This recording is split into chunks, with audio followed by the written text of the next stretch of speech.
الرحيم التائبون العابدون الحامدون السائحون الراكعون الساجدون الآمرون بالمعروف والناهون عن المنكر والحافظون لحدود الله وبشر المؤمنين. റബ്ബ് സുബ്ഹാനഹു വ തആലയുടെ നിയമനിർദ്ദേശങ്ങൾ ജീവിതത്തിന്റെ എല്ലാ മേഖലകളിലും പുലർത്തി പാലിച്ച് ജീവിക്കണമെന്ന് നമ്മെ ഏവരെയും ഓർമ്മപ്പെടുത്തുകയാണ്, വസിയ്യത്ത് ചെയ്യുകയാണ്. നാം ഓരോരുത്തരുടെയും ഈ ലോകത്തെ ജീവിതം, നമ്മുടെ ശരീരം, നാം അനുഭവിക്കുന്ന അനുഗ്രഹങ്ങളെല്ലാം അത് നമുക്ക് ലഭിക്കുന്നതിൽ നമുക്ക് ഓരോരുത്തർക്കും യാതൊരു പങ്കുമില്ല. നമ്മുടെ ശരീരത്തിന്റെ വലിപ്പം എത്രയാകണം, നമ്മുടെ ഫേസ് കട്ട് എങ്ങനെയാകണം, നമ്മുടെ മുടി എങ്ങനെയാകണം, നമ്മുടെ കളർ എന്താകണം, ഇതിലൊന്നും നമുക്ക് അഭിപ്രായമില്ല, അത് സ്വീകരിച്ചിട്ടുമില്ല. മാത്രമല്ല നമ്മിൽ പലരും ഈ ലോകത്ത് ജീവിച്ചിരിക്കുന്നു എന്ന് നമ്മൾ തന്നെ അറിഞ്ഞത് അല്പം ബോധമെത്തിയപ്പോൾ മാത്രമാണ്. അപ്പോൾ നമ്മുടെ ശരീരം പോലും നമ്മുടേതല്ല. എന്നാൽ നമുക്കൊരു ശരീരമുണ്ടെന്നും നന്മതിന്മകൾ വേർതിരിച്ച് മനസ്സിലാക്കാനുള്ള കഴിവ് ലഭിക്കുന്നതോടുകൂടി നമുക്ക് മനസ്സിലായി, അവിടെ യാതൊരു അനാഥത്വവുമില്ലാതെ എങ്ങനെ മുന്നോട്ട് പോകണം എന്ന കൃത്യമായ മാർഗനിർദ്ദേശവുമായി സൃഷ്ടിച്ചവന്റെ സന്ദേശം പരിശുദ്ധ ഇസ്ലാം. ആ ഇസ്ലാമിക സാഹചര്യത്തിലേക്ക് ജനിച്ചു വീഴാൻ സാധിച്ചു, ആ സാഹചര്യങ്ങളിലൂടെ മുന്നോട്ട് പോകാൻ സാധിച്ചു എന്നത് ഏറ്റവും വലിയ അനുഗ്രഹമാണ്. നാം ജീവിച്ചു വളർന്നൊരു സാഹചര്യം മറ്റൊരു മതമാണെങ്കിൽ, അതുകൊണ്ട് തന്നെ ഈ ലോകത്ത് നാം ജീവിച്ചിരിക്കുമ്പോൾ നമ്മുടെ ദൗത്യം എന്ത് എന്നത് നമ്മുടേതായി യാതൊന്നുമില്ല. റബ്ബ് സുബ്ഹാനഹു വ തആലയുടെ കാരുണ്യത്തിലൂടെ, സ്നേഹത്തിലൂടെ നീന്തിക്കൊണ്ടിരിക്കുകയാണ് നമ്മൾ. അതുകൊണ്ട് തന്നെ സത്യവിശ്വാസികളായ ആളുകൾക്ക് ഈ ലോകത്ത് വലിയൊരു ദൗത്യം നിർവഹിക്കാനുണ്ട്. ആ ദൗത്യ നിർവഹണത്തിന്റെ വിജയം നമുക്ക് പരിധി വെക്കാനാകാത്ത വിജയവും അതേപോലെ തന്നെ ആഹ്ലാദം നൽകുന്നതുമാണ്. അല്ലാഹു സുബ്ഹാനഹു വ തആല സൂറത്തു തൗബയിൽ 9-ാം അധ്യായത്തിലെ 111-ാമത്തെ ആയത്തിൽ പറയുന്നു, ഇന്നല്ലാഹ അശ്തറാ മിനൽ മുഅ്മിനീന അൻഫുസഹും വ അംവാലഹും ബിഅന്ന ലഹുമുൽ ജന്ന. തീർച്ചയായും റബ്ബ് സുബ്ഹാനഹു വ തആല സത്യവിശ്വാസികളുടെ ധനവും അവരുടെ ശരീരവും വിലക്ക് വാങ്ങിയിരിക്കുന്നു. പടച്ചവൻ നമ്മളിന് കച്ചവടം ചെയ്തിരിക്കുകയാണ്. ബിഅന്ന ലഹുമുൽ ജന്ന, പകരം അവർക്ക് സ്വർഗമുണ്ടായിരിക്കും എന്ന കണ്ടീഷനിൽ നമുക്ക് ആത്യന്തികമായ വിജയം നൽകാം. നമ്മുടെ ശരീരവും റബ്ബിന് കൊടുക്കണം, നമ്മുടെ ധനവും റബ്ബിന് കൊടുക്കണം. അവർ ചെയ്യുന്ന പ്രത്യേകത എന്താ? യുഖാത്തിലൂന ഫീ സബീലില്ലാഹി, അള്ളാഹുവിന്റെ മാർഗത്തിൽ അവർ ധർമ്മ സമരം നടത്തുന്നു, ത്യാഗ പരിശ്രമങ്ങൾ നടത്തുന്നു. ഇവിടെ യുദ്ധമാണ് പ്രത്യേകം എടുത്തു പറഞ്ഞത്. ഇന്ന് നമ്മുടെ നാട്ടിൽ ആയുധം എടുത്തുകൊണ്ടുള്ള യുദ്ധമല്ല, മറിച്ച് ആദർശ പ്രബോധനമാണ് നമ്മുടെ നാട്ടിൽ ആവശ്യം. എന്നിട്ട് അല്ലാഹു സുബ്ഹാനഹു വ തആല പറയുന്നത്, ഈ വാഗ്ദാനം ഖുർആനിൽ മാത്രമല്ല, തൗറാത്തിലുണ്ട്, ഇൻജീലിലുമുണ്ട്. എന്നിട്ട് അല്ലാഹു പറയുന്നു, വമൻ ഔഫാ ബിഅഹ്ദിഹി മിനല്ലാഹ്, അല്ലാഹു സുബ്ഹാനഹു വ തആലയേക്കാൾ കരാറ് നിർവഹിക്കുന്നവൻ ആരാണുള്ളത്? നിങ്ങളുടെ ശരീരവും സമ്പത്തും അള്ളാഹുവിന് നൽകുക വഴി നിങ്ങൾക്ക് പകരം സ്വർഗമുണ്ട് എന്ന് പറഞ്ഞത് ആരാ? ഏതെങ്കിലും പ്രകടന പത്രിക ഇറക്കിയിട്ട് അത് നടപ്പാക്കാത്ത പൊതുവെ കാണുന്ന നമ്മുടെ നാട്ടിലെ രീതിയിലെ ചെറിയ തലമല്ല, മറിച്ച് ഈ ആകാശ ഭൂമികളെ സൃഷ്ടിച്ച് സംവിധാനിച്ച ഉറക്കമില്ലാത്ത സർവശക്തനായ കാരുണ്യവാനായ റബ്ബ് സുബ്ഹാനഹു വ തആല ചോദിക്കുന്നു, വമൻ ഔഫാ ബിഅഹ്ദിഹി മിനല്ലാഹ്, അല്ലാഹു സുബ്ഹാനഹു വ തആലയേക്കാൾ കരാറ് പാലിക്കുന്നവനായി ആരാണുള്ളത്? അതുകൊണ്ട് തന്നെ ഏറ്റവും വലിയ വിജയം, വദാലിക ഹുവൽ ഫൗസുൽ അസീം, അതാണ് ഏറ്റവും വലിയ വിജയം. ആ വിജയം നേടിയെടുക്കുക എന്നതാണ് ഈ ലോക ജീവിതത്തിൽ നമ്മുടെ ഓരോരുത്തരുടെയും ദൗത്യം. നമ്മുടെ ശരീരം അള്ളാഹുവിന് വിൽക്കുക എന്ന് പറഞ്ഞാൽ അള്ളാഹുവിന്റെ തൃപ്തിക്കനുസരിച്ചുള്ള കാര്യങ്ങൾ മാത്രമേ നമ്മുടെ ശരീരം മുഖേന ചെയ്യാൻ പാടുള്ളൂ എന്നതാണ് അതിന്റെ വിശദീകരണം. നമ്മുടെ സമ്പത്ത് അള്ളാഹുവിന് കൊടുക്കുക എന്ന് പറഞ്ഞാൽ ആ സമ്പത്ത് നമ്മൾ ഭക്ഷണം കഴിക്കരുത് എന്നല്ല, മറിച്ച് നാം കഴിക്കുന്ന ഭക്ഷണത്തിൽ ഹറാം കലരാൻ പാടില്ല. അള്ളാഹുവിന്റെ തൃപ്തിക്കനുസരിച്ചായിരിക്കണം നമ്മുടെ ശരീരവും നമ്മുടെ സമ്പത്തും നാം ചെലവഴിക്കേണ്ടത് എന്നർത്ഥം. അങ്ങനെ നാം അള്ളാഹുവിന് നമ്മുടെ ശരീരത്തെയും നമ്മുടെ ധനത്തെയും വിൽക്കാൻ തയ്യാറായാൽ, എന്തിനാണോ ഞാനും നിങ്ങളും ഇവിടെ ജീവിക്കുന്നത്, എല്ലാവർക്കും ആവശ്യം സഹോദരീ സഹോദരങ്ങളെ പൂർണ്ണ സംതൃപ്തിയാണ്, പൂർണ്ണ സമാധാനമാണ്. അതിവിടെ എന്തു കൊടുത്താലും ലഭ്യമല്ല, ആർക്കും ലഭ്യമല്ല.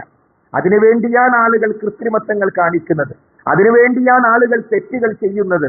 എല്ലാ തരത്തിലുള്ള അബദ്ധങ്ങളിലേക്കും ഇത്തിരി സമാധാനം കിട്ടാൻ, ശാന്തി കിട്ടാൻ എന്ന് പറഞ്ഞുകൊണ്ടാണ്.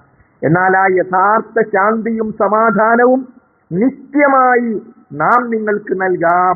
നിങ്ങളുടേതല്ലാത്ത നിങ്ങളുടെ ശരീരം, നിങ്ങളിലേക്ക് എത്തിപ്പെട്ട നിങ്ങളുടെ സമ്പത്ത്, അത് റബ്ബ് സുബ്ഹാനഹു വ തആല കൽപ്പിക്കുന്നത് പോലെ അവന്റെ തൃപ്തിക്കനുസരിച്ച് മുന്നോട്ട് ആ ശരീരം, അതിന് ആ ശരീരം വിവാഹത്തിലേക്കെത്താം. ആണും പെണ്ണും ഒന്നിച്ച് ജീവിക്കുന്ന വിവാഹം, ആ വിവാഹ ജീവിതം അനുവദിച്ചു. ശരീരം പടച്ചോന് വിറ്റതല്ലേ, അതുകൊണ്ട് വിവാഹം പാടില്ല എന്ന പ്രകൃതി വിരുദ്ധ നിലപാടല്ല.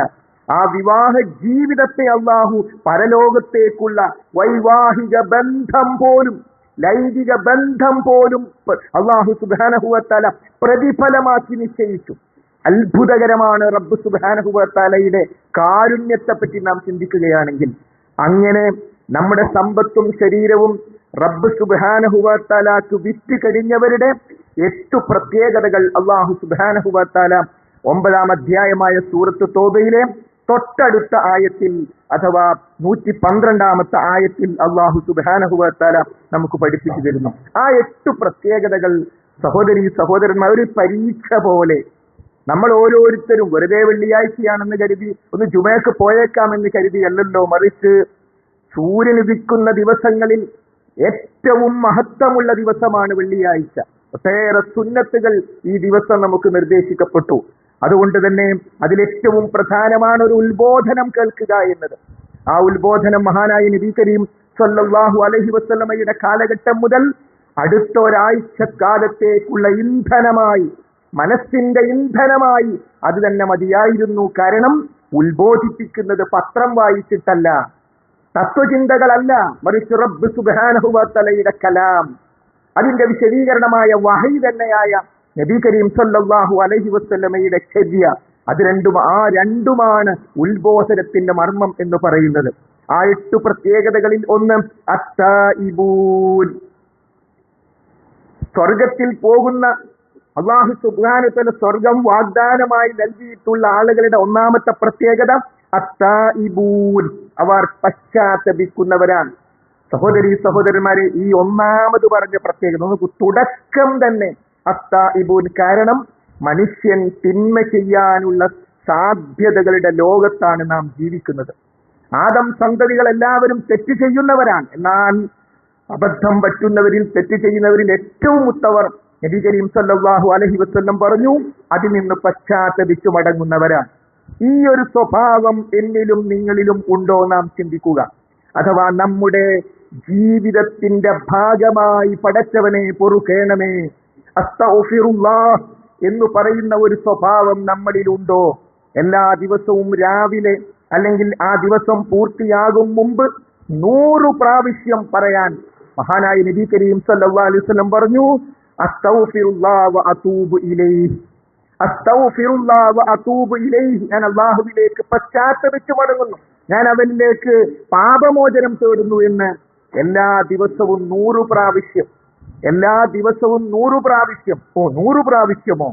അതെ, അത് നിർദ്ദേശിച്ചത് ആരാണോ ആ മഹാനായ നബി കരീം സല്ലല്ലാഹു അലൈഹി വസല്ലം പറഞ്ഞു, ഞാൻ ഒരു ദിവസം 100 പ്രാവശ്യം, മറ്റു റിപ്പോർട്ടിൽ 70 തവണ അള്ളാഹുവോട് പശ്ചാത്തപിക്കുമായിരുന്നു. ഇനി ഈ പറഞ്ഞ ദിക്ർ അസ്തഗ്ഫിറുല്ലാഹ് വ അതൂബു ഇലൈഹി, അത് 100 പ്രാവശ്യം പറയാനൊക്കെ കഴിയുമോ എന്ന് നമുക്ക് തോന്നുന്നുവെങ്കിൽ നാളെ പ്രഭാതത്തിൽ വാച്ചിലേക്ക് നോക്കിയിട്ട് തുടങ്ങുക അസ്തഗ്ഫിറുല്ലാഹ് വ അതൂബു ഇലൈഹി. 100 പ്രാവശ്യം പൂർത്തിയാകുമ്പോൾ എത്ര മിനിറ്റായി എന്ന് പരിശോധിക്കുമ്പോൾ മനസ്സിലാകും. നന്മകൾ ചെയ്യുന്നിടത്ത് പിശാച് ഭാരമായി തോന്നിപ്പിക്കുന്നു. 100 പ്രാവശ്യമോ? അതൊക്കെ കഴിയുമോ? സഹോദരങ്ങളെ, മിനിറ്റുകൾ മതി. നമ്മൾ എല്ലാ ദിവസവും സുബ്ഹാനല്ലാഹും അൽഹംദുലില്ലാഹും അല്ലാഹു അക്ബർ 33 പ്രാവശ്യം പറഞ്ഞ് ലാ ഇലാഹ ഇല്ലല്ലാഹ് പറഞ്ഞ് 5 നമസ്കാരത്തിലും പൂർത്തിയാക്കുന്നവരാണ്.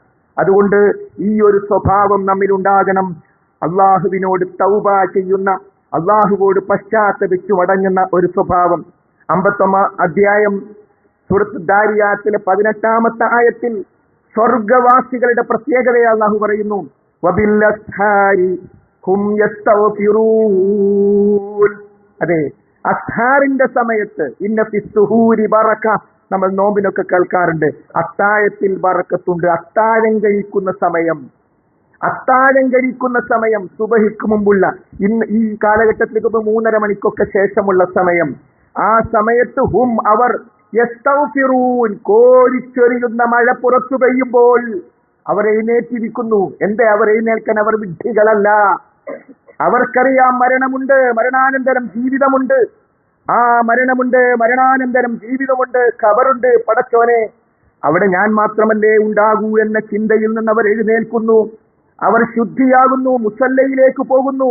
എന്നിട്ട് അവർ അള്ളാഹുവിനോട് പശ്ചാത്തപിക്കുന്നു. റബ്ബ് സുബ്ഹാനഹു വ തആല, ആരുണ്ട് ചോദിക്കാൻ, ഞാൻ ഉത്തരം ചെയ്യാൻ തയ്യാറാണ് എന്ന് നബി കരീം സല്ലല്ലാഹു അലൈഹി വസല്ലം പഠിപ്പിച്ച സന്ദർഭം അതാണ്.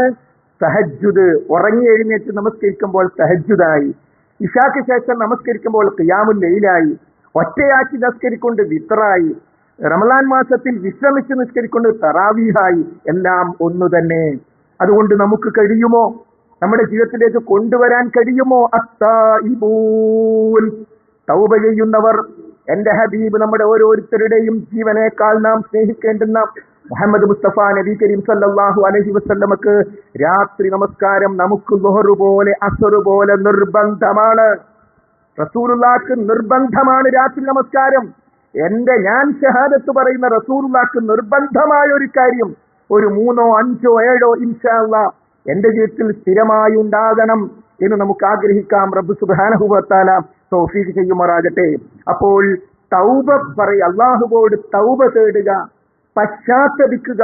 കണ്ണുകൊണ്ടും മനസ്സുകൊണ്ടും എല്ലാ രംഗത്തും തിന്മകൾ ധാരാളമായി വന്നു പോകുന്നവരാണ് നമ്മൾ. ചിലരൊക്കെ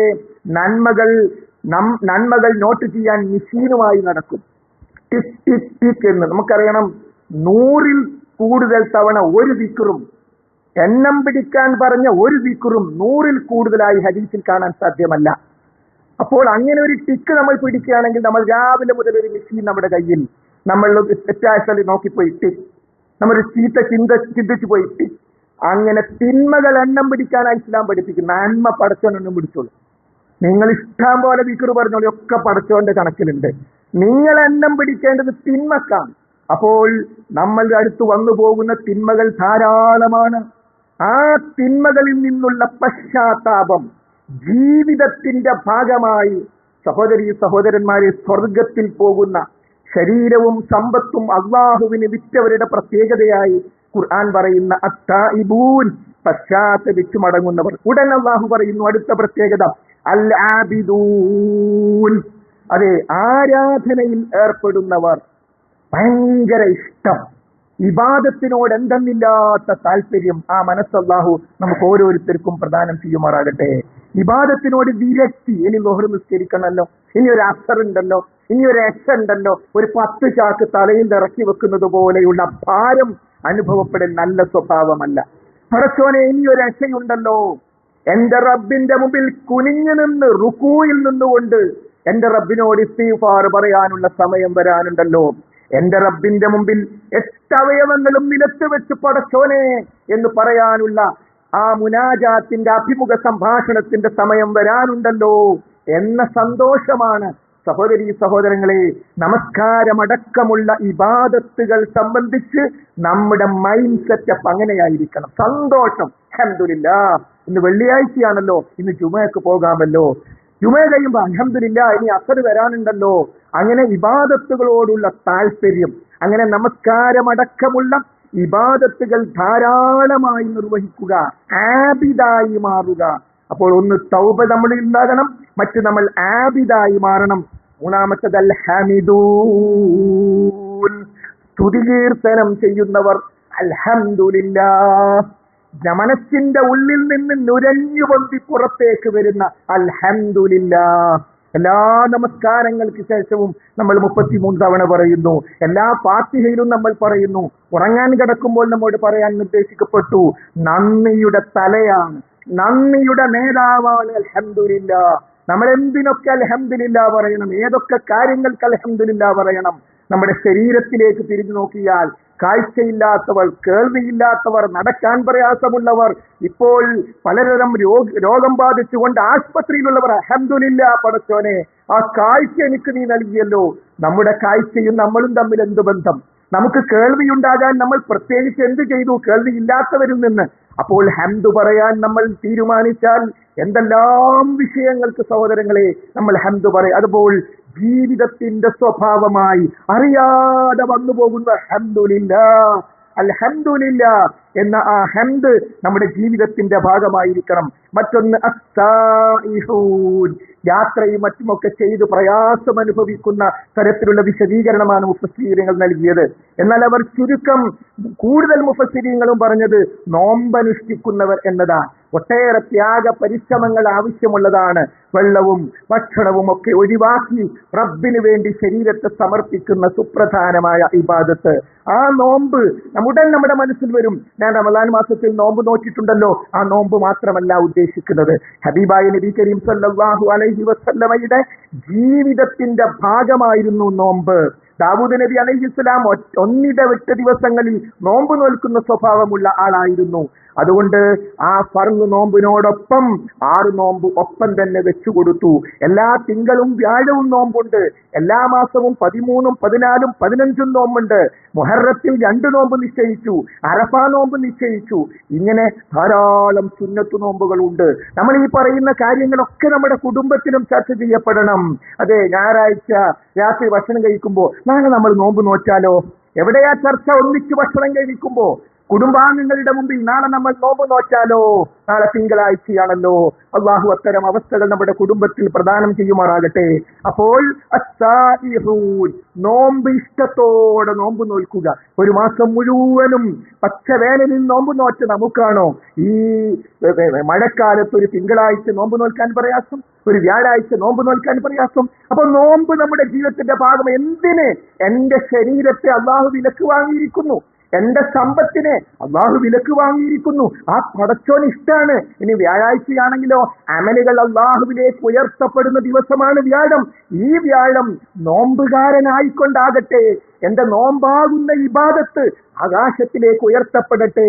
അങ്ങനെ തൃപ്തിയോടുകൂടി നോമ്പ് നമ്മുടെ ജീവിതത്തിന്റെ ഭാഗമായി മാറുക.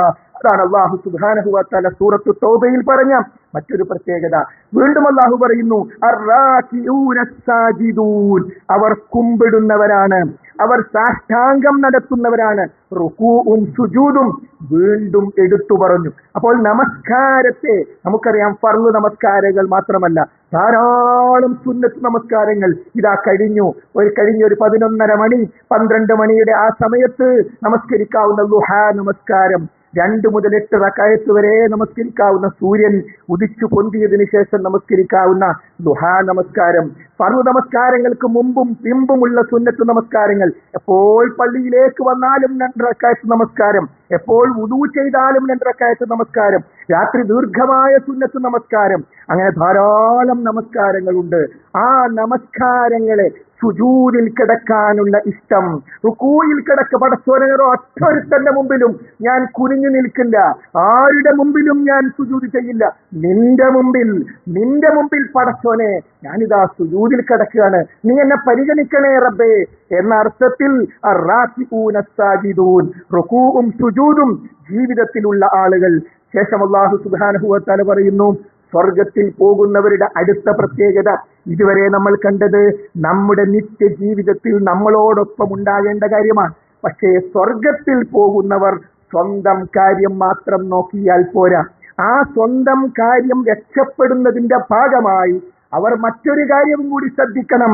അൽ ആമിറൂന ബിൽ മഅറൂഫി വന്നാഹൂന അനിൽ മുങ്കർ, അവർ സദാചാരം കൽപ്പിക്കുകയും ദുരാചാരത്തിൽ നിന്ന് വിലക്കുകയും ചെയ്യും. അപ്പോൾ ഇതാര് ചെയ്യേണ്ടതാ?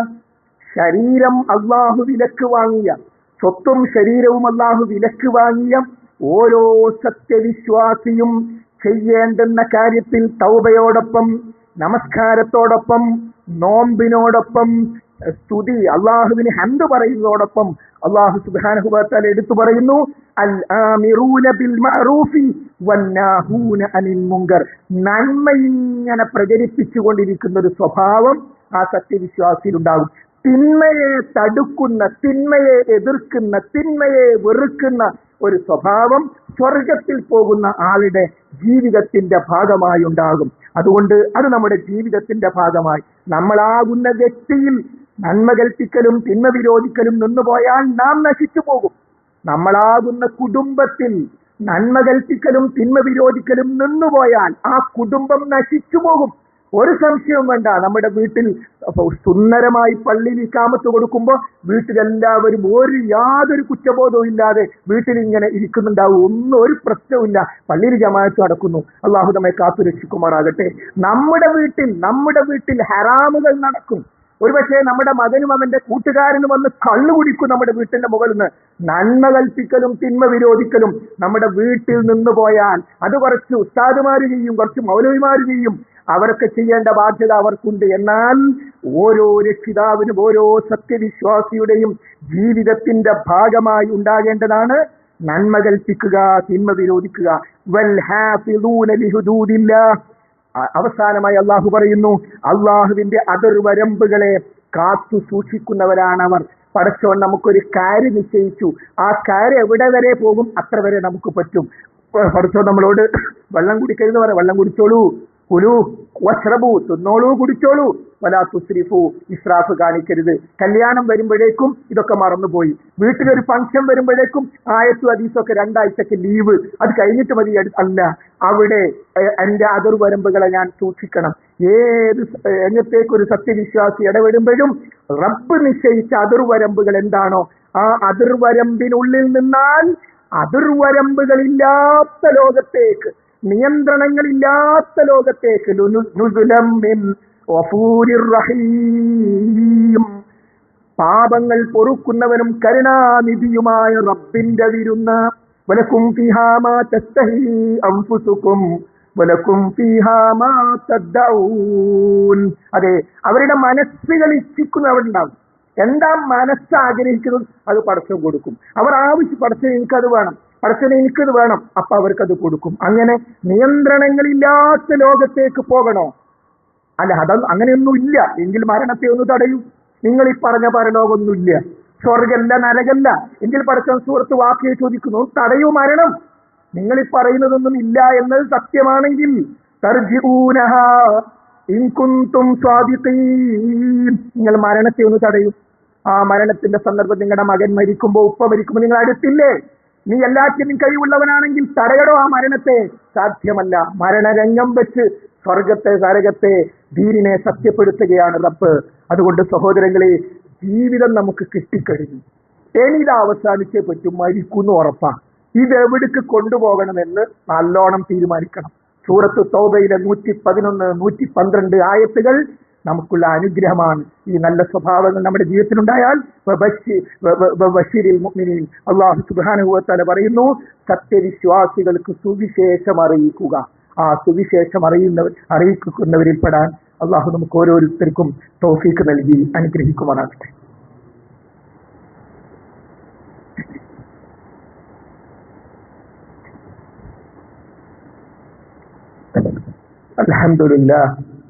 അൽഹംദുലില്ലാഹി റബ്ബിൽ ആലമീൻ വസ്സലാത്തു വസ്സലാമു അലാ റസൂലിഹിൽ അമീൻ വഅലാ ആലിഹി വസ്സഹ്ബിഹി അജ്മഈൻ. അമ്മാ ബഅദ്. ഒരിക്കൽ കൂടി റബ്ബ് സുബ്ഹാനഹു വ തആലയുടെ നിയമനിർദ്ദേശങ്ങൾ ശ്രദ്ധിക്കണം, സൂക്ഷിക്കണമെന്ന് ഓർമ്മപ്പെടുത്തുകയാണ്. സഹോദരങ്ങളെ, റബ്ബ് സുബ്ഹാനഹു വ തആലയുടെ ഏറ്റവും വലിയ അനുഗ്രഹമാണ് ഉറക്കം എന്ന് പറയുന്നത്. 2 ദിവസം ഉറങ്ങിയിട്ടില്ലെങ്കിൽ മദ്യപാനിയെപ്പോലെ നമ്മൾ ആടാൻ തുടങ്ങും. ഒന്നും നമുക്ക് കേൾക്കാനോ ചിന്തിക്കാനോ ഇടപെടാനോ പറ്റാത്ത രൂപത്തിൽ സ്റ്റേഷൻ വിട്ടുപോകുന്ന അവസ്ഥയിലേക്ക് എന്റെയും നിങ്ങളുടെയും ജീവിതം ഏതാനും ദിവസത്തെ ഉറക്കം പ്രയാസപ്പെട്ടാൽ വരെ ഉണ്ടാകും. അതുകൊണ്ട് തന്നെ ആ ഉറക്കത്തെ പറ്റി അല്ലാഹു സുബ്ഹാനഹു വ തആല വിശ്രമം എന്നാണ് സൂറത്ത് നബയിൽ നമുക്ക് പഠിപ്പിച്ചിട്ടുള്ളത്. ആ വിശ്രമമാകുന്ന ആ ഉറക്കത്തെ പലരും കൈകാര്യം ചെയ്യുന്നത് അശ്രദ്ധമായിട്ടാണ്. ആ അശ്രദ്ധ ഒഴിവാക്കി ഉറക്കത്തിന്റെ രംഗത്തെ ഹബീബായ നബി കരീം സല്ലല്ലാഹു അലൈഹി വസല്ലം പഠിപ്പിച്ച നിർദ്ദേശങ്ങൾ നമ്മുടെ ജീവിതത്തിലേക്ക് കൊണ്ടുവരാനും നമ്മുടെ കുടുംബത്തിലേക്ക് അത് വ്യാപിപ്പിക്കാനും നമുക്ക് സാധിക്കണം. ഒന്ന്, നബി കരീം സല്ലല്ലാഹു അലൈഹി വസല്ലം വുദുവോടുകൂടിയാണ് ഉറങ്ങിയത്. അതിനെന്ത് മനസ്സിലായി? നമ്മുടെ ചെവിയിൽ ഇയർഫോൺ വെച്ച് അറിയാതെ പോകേണ്ട ഒന്നല്ല, മറിഞ്ഞു വീണ് പോകേണ്ട ഒന്നല്ല ഉറക്കം. കാലുകൾ ബെഡിന്റെ പുറത്തേക്കിട്ട് ആ ഇട്ട ഡ്രസ്സിൽ തന്നെ കിടക്കേണ്ട ഒന്നല്ല ഉറക്കം. ഉറക്കം എന്നത് ഒരുങ്ങി ചെയ്യേണ്ട കാര്യമാണ്. കിട്ടുന്നത് 1 മണിക്കൂർ ഉറക്കമാണെങ്കിൽ പോലും അതിനു വേണ്ടി ഒരു ഒരുക്കം. നബി കരീം സല്ലല്ലാഹു അലൈഹി വസല്ലം വുദുവോടുകൂടി, ആ വുദുവിന് മുമ്പ് നബി കരീം സല്ലല്ലാഹു അലൈഹി വസല്ലം മിസ്വാക്ക് ചെയ്യാറുണ്ടായിരുന്നു. അപ്പോൾ നമ്മളും നമ്മുടെ കുട്ടികളും നമ്മുടെ കുടുംബാംഗങ്ങളും ഒക്കെ ഉറങ്ങാൻ സമയമായോ രാവിലെ ബ്രഷ് ചെയ്യുന്നത് പോലെ നമ്മൾ ഉറങ്ങാൻ വേണ്ടി ബ്രഷ് ചെയ്യും. നമസ്കാരത്തിന് വുദു ചെയ്യുന്നത് പോലെ എന്നാണ് ഹദീസിലെ പദപ്രയോഗം. അങ്ങനെ വുദു ചെയ്തു. അതോടുകൂടി നമ്മുടെ ജീവിതം ഒന്ന് മാറി. മദ്യപിച്ചവന് ചെയ്യാൻ കഴിയുമോ? മദ്യപിച്ച വ്യക്തിക്ക് രാത്രി വുദു ചെയ്തുകൊണ്ട് ഉറങ്ങാൻ കഴിയുമോ? അള്ളാഹു അത്തരം അബദ്ധങ്ങളിൽ പെട്ടവരിൽ നിന്ന് രക്ഷപ്പെടാനും തൗബ ചെയ്യാനും ആ ബന്ധപ്പെട്ട എല്ലാവർക്കും തൗഫീഖ് ചെയ്യുമാറാകട്ടെ. അപ്പോൾ ആ വുദുവോടുകൂടി അതിനുശേഷം ധാരാളം ദിക്റുകൾ, നമുക്ക് എണ്ണി പറഞ്ഞാൽ ഒരു പക്ഷേ ഖുത്ബയുടെ പരിധിയിൽ നിൽക്കാൻ പറ്റാത്ത ധാരാളം ദിക്റുകൾ, വിശുദ്ധ ഖുർആനിൽ ആയത്തുൽ കുർസി, അതേപോലെ തന്നെ പിന്നെ സൂറത്ത് ബഖറയുടെ അവസാനത്തെ 2 ആയത്തുകൾ, അങ്ങനെ ധാരാളം വിശുദ്ധ ഖുർആനിൽ നിന്നുള്ള ഭാഗങ്ങൾ. തബാറക സൂറത്ത് റസൂലുള്ളാഹി രാത്രി സ്ഥിരമായി ഓതാവറ്റ റിപ്പോർട്ടിൽ സൂറത്ത് സുമർ ഓതിയിരുന്നു, അങ്ങനെയൊക്കെ കാണാൻ പറ്റും. അപ്പോൾ വിശുദ്ധ ഖുർആനിൽ നിന്നുള്ള ഭാഗങ്ങൾ, അതേപോലെ തന്നെ സൂറത്തുൽ ഇഖ്ലാസ്, സൂറത്തുൽ ഫലഖ്, സൂറത്തുൻ നാസ്, ഇത് 3ഉം റസൂലുള്ളാഹി സ്വല്ലല്ലാഹു അലൈഹി വസല്ലം ഉറങ്ങുന്ന സന്ദർഭത്തിൽ ഓതിയിരുന്നു. സുബ്ഹാനല്ലാഹ്, അൽഹംദുലില്ലാഹ്, അല്ലാഹു അക്ബർ. അല്ല, ഇതൊക്കെ പറയുമ്പോൾ ആൾ ഉറങ്ങിപ്പോവില്ലേ? ഉറങ്ങിപ്പോകാം, ഏത് ഘട്ടത്തിൽ ഉറങ്ങിപ്പോകാം. എന്തായിരിക്കണം ആ ഉറക്ക്? സുബ്ഹാനല്ലാഹയുടെ 29 ആയപ്പം ആൾ ഉറങ്ങിപ്പോയി, ആയത്തിൽ കുറിച്ച് തീരുമ്പോഴേക്കും ആൾ ഉറങ്ങിപ്പോയി. അങ്ങനെയായിരിക്കണം ഉറക്കം, ദിക്റോടുകൂടിയുള്ള ഉറക്കം. സഹോദരങ്ങളെ, ഇത് നമ്മുടെ കുടുംബ ഗ്രൂപ്പിൽ പറയേണ്ട കാര്യമാണ്. തമാശ പറയാനും ഫോട്ടോ ഇടാനും കുടുംബ ഗ്രൂപ്പ് ഉപയോഗിക്കാം. പക്ഷേ ആ കുടുംബത്തിലെ പ്രിയപ്പെട്ടവർക്ക് ഉറക്കമര്യാദ പഠിപ്പിക്കാൻ ഞാനിങ്ങനെ ഒരു പള്ളിയിൽ പോയി, അവിടെ ഇങ്ങനെ പറഞ്ഞു, നമ്മുടെ വകൊരു വോയിസ് എല്ലാവരും ശ്രദ്ധിക്കും. അള്ളാഹു തൗഫീഖ് ചെയ്യുമാറാകട്ടെ. നമ്മൾ ബന്ധപ്പെടുന്ന ഓരോ സ്ഥലത്തും നമ്മൾ ബന്ധപ്പെട്ടവർക്ക് ദീനിന്റെ ഈ ആസ്വാദനങ്ങൾ പകരാൻ നമുക്ക് സാധിക്കണം. അങ്ങനെ ജീവിതത്തിന്റെ എല്ലാ രംഗങ്ങളിലും നമ്മൾ ഇത് ശ്രദ്ധിക്കുക. ഈ മഴക്കാലത്ത് പ്രത്യേകം ശ്രദ്ധിക്കേണ്ട കാര്യം, സുബഹ് ജമാഅത്ത് ഉദ്ഘാടനം ചെയ്യാൻ പറ്റിയ ഏറ്റവും നല്ല സമയമാണ്. ഈ മഴക്കാലത്ത് സുബഹ് ജമാഅത്ത് തുടങ്ങിയാൽ പിന്നെ നിൽക്കാൻ സാധ്യതല്ല. കാരണം ഉമർ ഖത്താബ് പറഞ്ഞതുപോലെ റളിയല്ലാഹു അൻഹു, ഗനീമത്ത് കാലമാണിത്. പടച്ചോരെ, ഈ മഴക്കാലത്ത് അത് എന്തിനാ ഈ കാറ് വാങ്ങി വെച്ചത്? ബൈക്ക് വാങ്ങിയപ്പോ എന്തായിരുന്നു പറഞ്ഞത്? പള്ളി പോകാം. അത് മാത്രം ഇപ്പൊ നടക്കുന്നില്ല. അതുകൊണ്ട് കാറുകൾ സ്റ്റാർട്ടാവട്ടെ, പള്ളി ലക്ഷ്യം വെച്ച്. അങ്ങനെ ജീവിതത്തിൽ നേരത്തെ പറഞ്ഞ 8 സ്വഭാവങ്ങൾ നമ്മുടെ ജീവിതത്തിന്റെ ഭാഗമാകാൻ നമ്മൾ ഓരോരുത്തരും പരിശ്രമിക്കുക. രോഗം കൊണ്ട് പ്രയാസപ്പെടുന്ന പലരും, ക്യാൻസർ രോഗമടക്കമുള്ള രോഗങ്ങൾ കൊണ്ട് പ്രയാസപ്പെടുന്ന പലരും ദുആ ചെയ്യാൻ വേണ്ടി ആവശ്യപ്പെട്ടിട്ടുണ്ട്. ആ ദുആ ചെയ്യാൻ വേണ്ടി ആവശ്യപ്പെടുന്ന അവസ്ഥ ആലോചിക്കണം. അതാരോ പറഞ്ഞതല്ലേ, എനിക്കും നിങ്ങൾക്കും വരാമല്ലോ. ഇപ്പോൾ നമ്മുടെ ശരീരത്തിൽ വല്ല രോഗമുണ്ടോ നമുക്കറിയില്ലല്ലോ. അള്ളാഹു നമ്മെ കാത്തു രക്ഷിക്കുമാറാകട്ടെ. രോഗികളായ ആളുകൾക്ക് റബ്ബ് സുബ്ഹാനഹു വ തആല ശിഫ നൽകുമാറാകട്ടെ. അള്ളാഹുവേ, നീ മാത്രമാണ് ശിഫ. അൻത ഷാഫി ലാ ശിഫാ ഇല്ലാ ശിഫാഉക. അള്ളാഹുവേ, നീ ശിഫ നൽകണമേ. അള്ളാഹുവേ, താങ്ങാനാകാത്ത പരീക്ഷണങ്ങളിൽ നിന്ന്, അപകടങ്ങളിൽ നിന്ന്, അപകട മരണങ്ങളിൽ നിന്ന് നീ ഞങ്ങളെ